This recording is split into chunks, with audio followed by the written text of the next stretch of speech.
Once again, here we are. Thinking about a friend of mine. He went by the name of Freddie Fender. We were discussing him the other night, and he's sort of on my mind now. He's been gone for, must have been 10 years, maybe even a bit more. But anyway, since I'm going to be talking about something similar to this subject anyway, we're going to do this.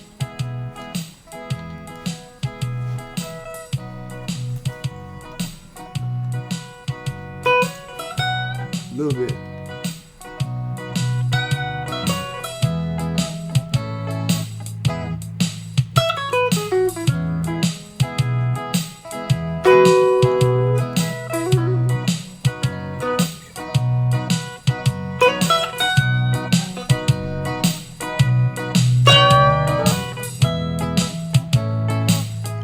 Wasted days and wasted nights for you I've left behind.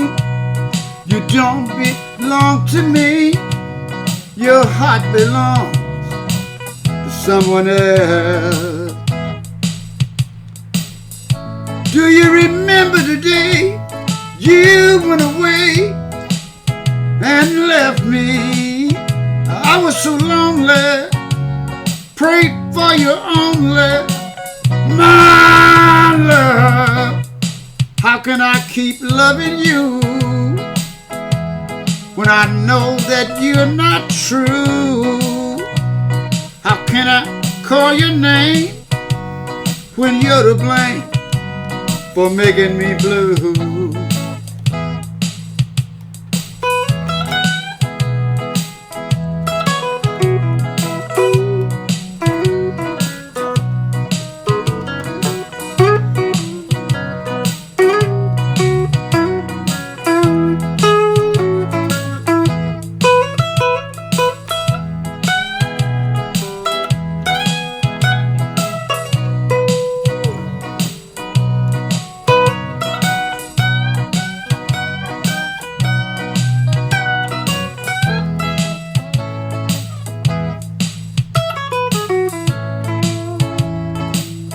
You went away and left me, baby. I was so lonely. Pray for you only, my love. How can I keep loving you when I know that you're not true? Tiny bit of Freddie Fender for you.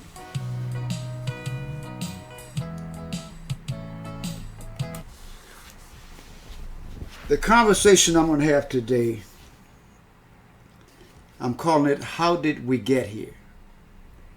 I've been talking with many friends of mine now, on all sides of the spectrum, on all sides of the, all walks of life. And many of them have the same stories for me. They said, Alligator, things have gotten so politically divided in America now that I have old friends, trusted friends, friends who I've just known, loved and known, and we don't even speak anymore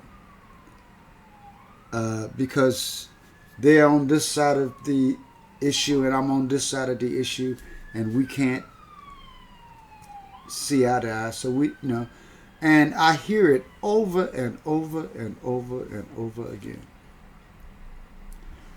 I have this same situation as most of you do, but I've chose to deal with it in an entirely different manner. As I've stated before, I'm a guy who's in the middle, which doesn't mean I stay in the middle. I can be on the far right or the far left at any given time, depending upon the issue. Okay? And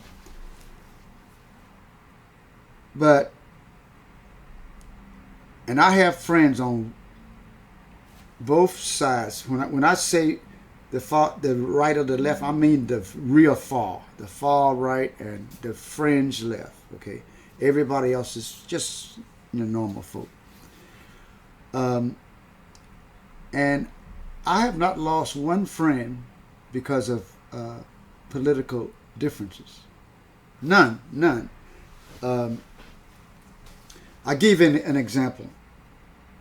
I was talking with a really trusted friend of mine. Since I always call no names, nobody knows who I'm talking about. But the person who I'm talking about, he or she will know. And I guess they have gotten onto the whole conspiracy theories thing and just run away with it, And he's talking about saying he was on the far right side.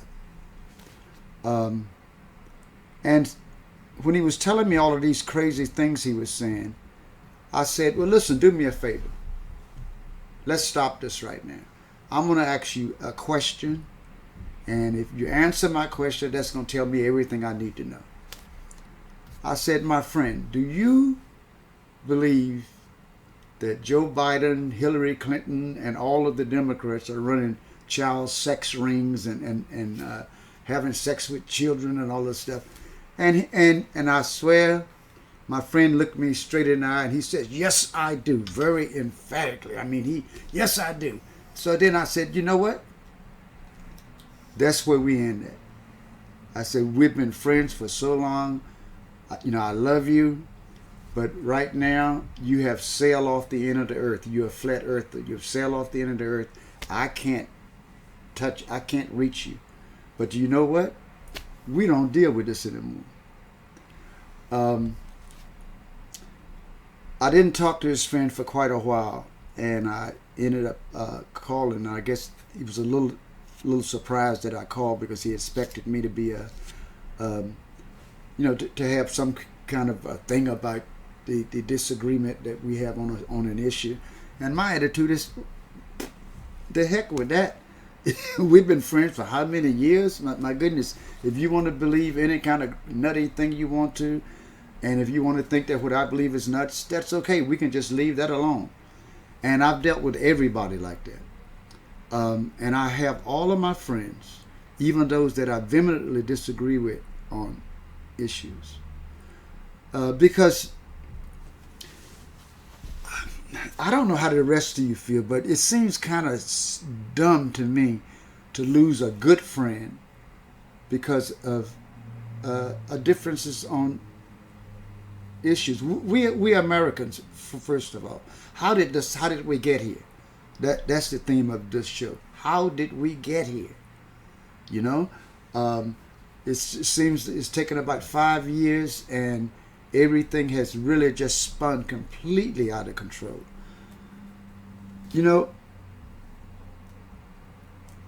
Real friends are precious. And I'm gonna do this little song right here in the middle of this.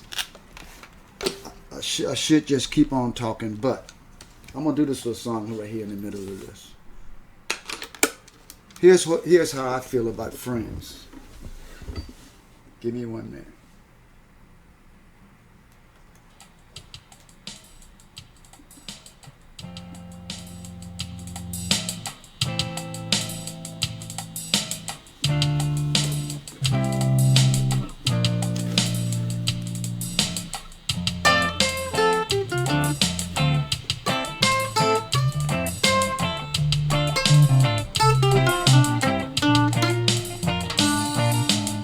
If you ever find yourself stuck in the middle of the sea, I'll sail the world to find you.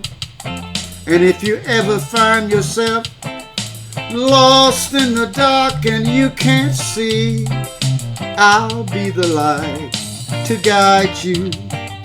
We find out what we're made of when we are called to help our friends in need. You can count on me, like 1, 2, 3, I'll be there. And I know that when I need it, I can count on you, like 4, 3, 2, you'll be there. Why? 'Cause that's what friends are supposed to do. Oh yeah, oh yeah, oh yeah. That's what friends are supposed to do when you're tossing and turning and you just can't fall asleep. I'll sing a song beside you. And if you ever forget, any of you, how much you really mean to me, every day I will remind you. You'll always have my shoulder when you cry. I'll never let go. I'll never say goodbye. You can count on me like 1, 2, 3. I'll be there. And I know that when I need it, I can count on you like 4, 3, 2. You'll be there. 'Cause that's what friends are supposed to do. Oh yeah.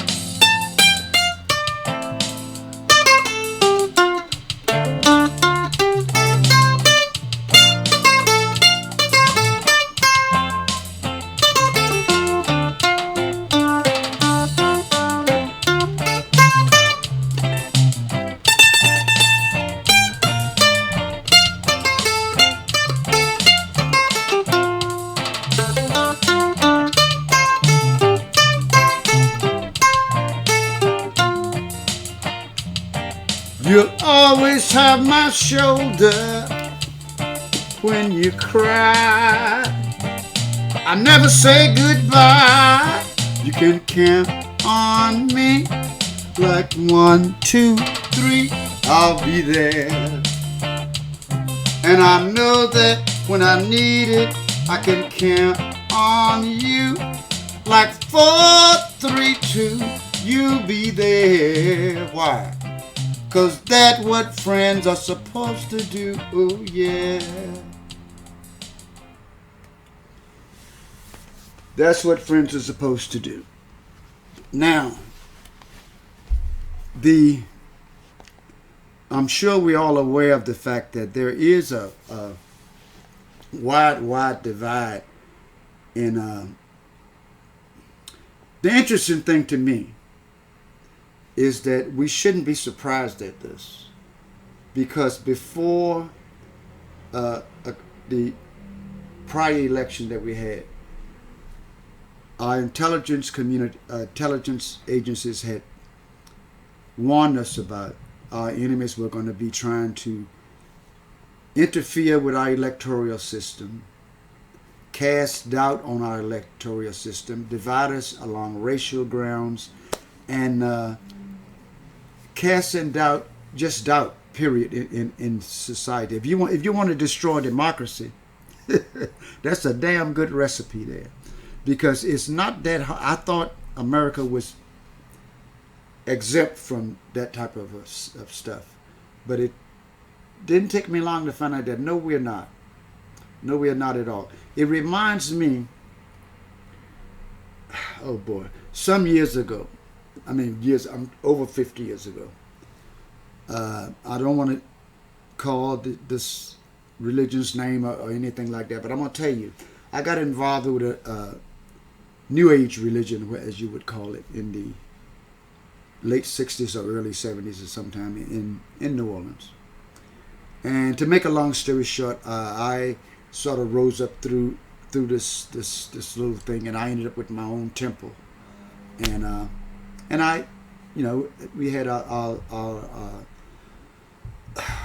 what you would call them ceremonies there, and I taught, so to speak, okay, if you can imagine that. But anyway,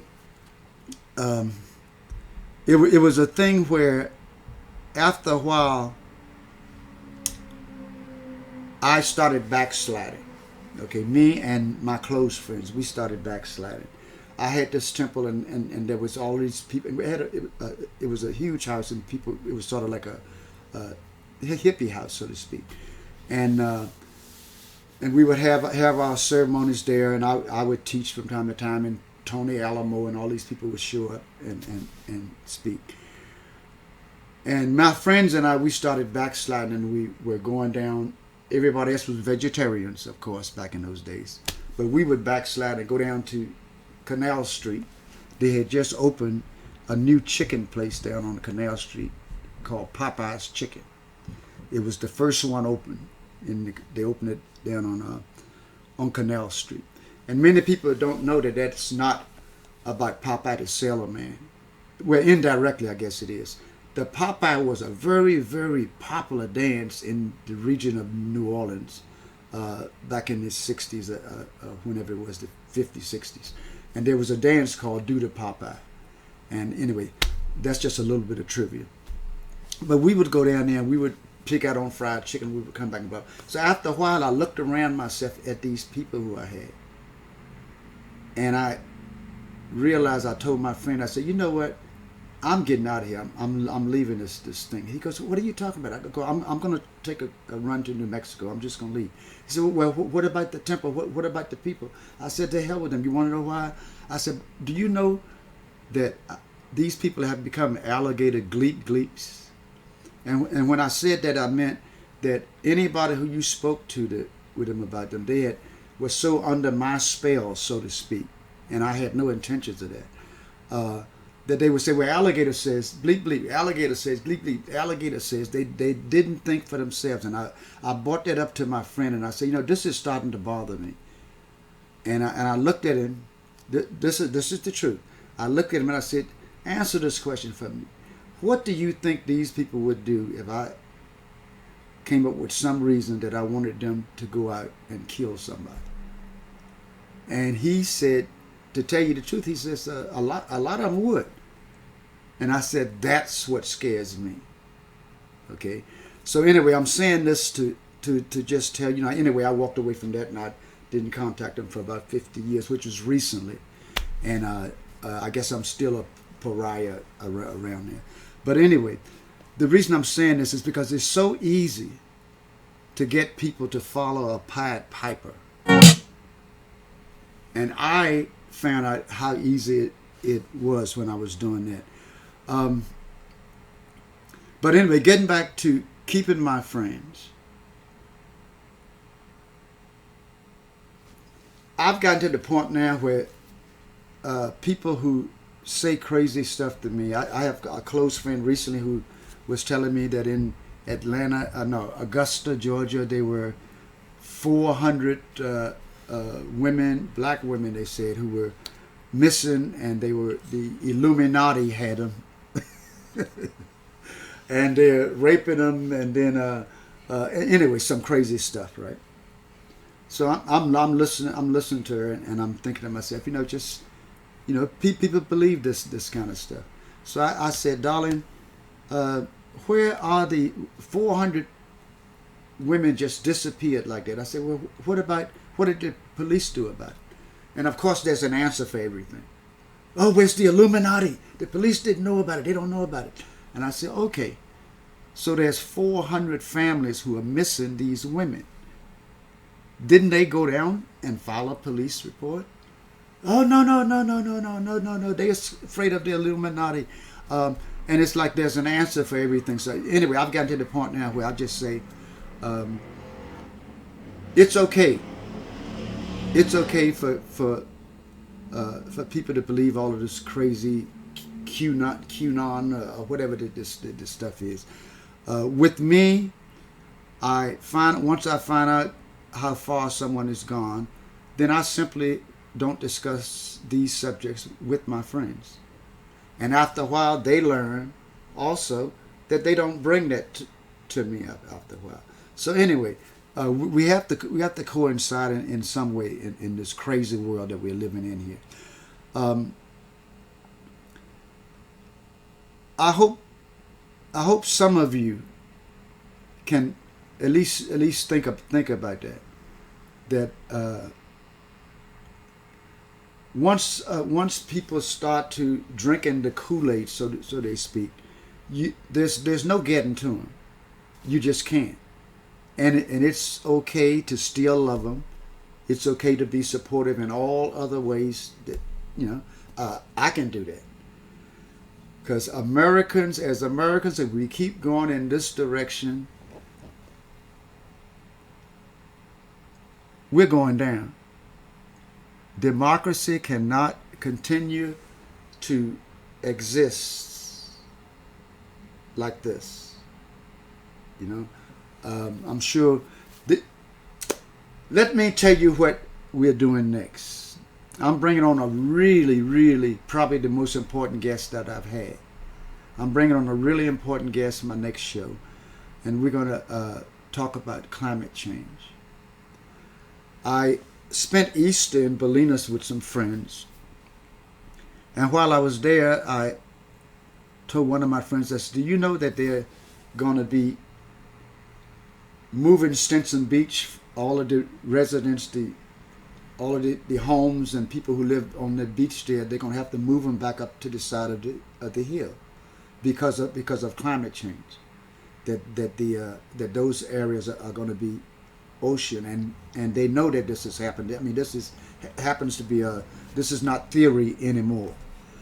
And then he is very, very heavily involved with these type of things. And when he started talking to me about it, I was so just mesmerized about how much knowledge he has about this. And he told a funny story. He said that a bunch of scientists recently, in different countries actually, they superglued themselves to a building or something like that in protest because they're just fed up. They're saying you're talking about more tests and more research and more this and that. We've researched and we've been warning you for how long? 40 years. What's coming? But you never listen. And now it's right upon us. And anybody who's got their head stuck in the sand saying that there's not global warming, well, I can't help you. Okay. So anyway, I'm going to end this little thing here. I hope you will join me for my podcast for my show with my friend, because it's going to be really an eye-opener for anybody who has concerns about this type of a thing. Right now, we're going to end with another song. We're going to go back into the 1960s. Here we go.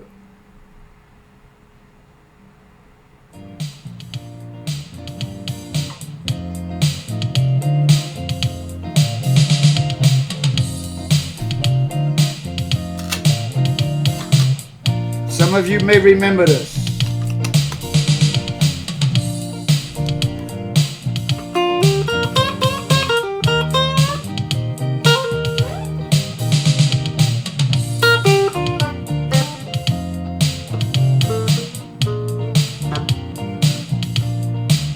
What am I living for, if not for you?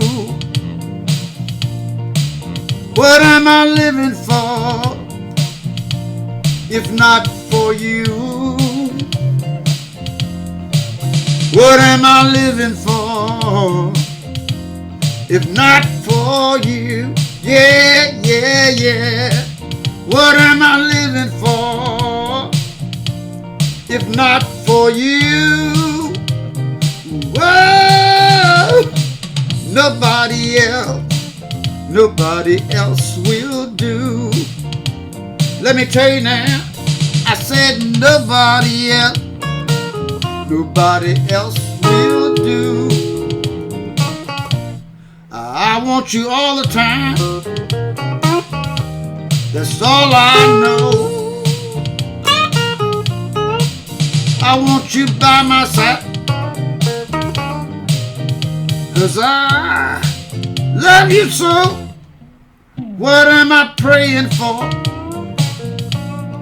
each only night? To hold your lips to mine and hold you tight.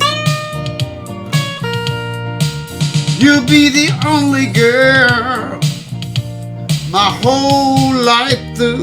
Believe that. I said, now nobody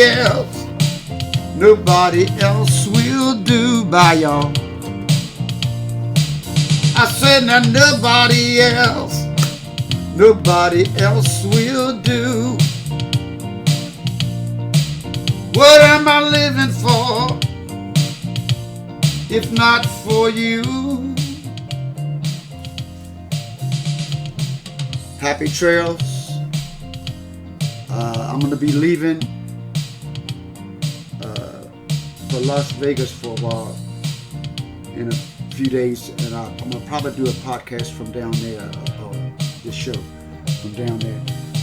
But no, I'm going to have to come back here to do it with my friend. Happy trails to everyone, and I will see you soon. This is Alligator.